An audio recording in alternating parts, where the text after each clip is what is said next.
Assalamualaikum warahmatullahi wabarakatuh. Perkenalkan, nama saya Cika Putri Panuntun. Di sini saya akan menjelaskan tentang model indeks tunggal.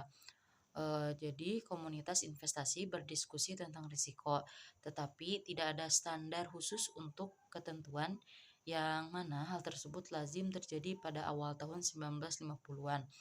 Risiko berarti ketidakpastian hasil di masa depan. Untuk mengevaluasi risiko atau mencegah risiko, investor perlu membuat model portofolio sederhana untuk mengukur variabel risiko.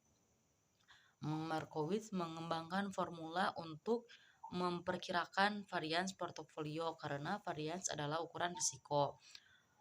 Model Markowitz didasarkan pada sejumlah sudut pandang tentang perilaku investor. Yang pertama, investor mengoptimalkan satu periode utilitas yang diproyeksi dan kurva utilitasnya menunjukkan kegunaan marginal kekayaan yang jatuh.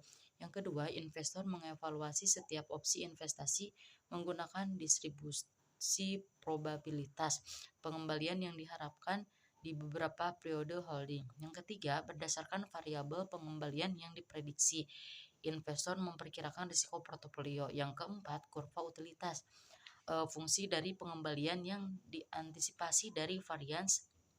Kemudian yang kelima, investor lebih memilih pengembalian yang lebih tinggi daripada pengembalian yang lebih rendah untuk jumlah risiko tertentu. Model Markowitz mempunyai dua kelemahan, yaitu yang pertama, model membutuhkan sejumlah besar perkiraan untuk mengisi matrik covariance. Yang kedua, model tidak menyediakan pedoman untuk peramalan risiko keamanan premi yang penting untuk membangun yang efisien berdasarkan aset beresiko. Kegunaan model indeks tunggal yang pertama, menyediakan alat paling sederhana untuk menghitung kekuatan yang mendorong pengembalian aset.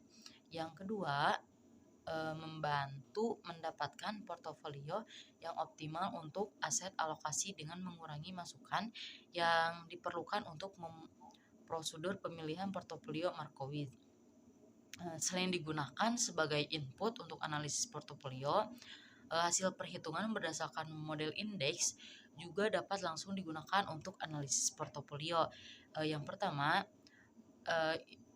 spread return portofolio berdasarkan model indeks tunggal. Pengembalian yang diharapkan dari portofolio investasi adalah rata-rata tertimbang dari pengembalian yang diharapkan dari sekuritas tunggal.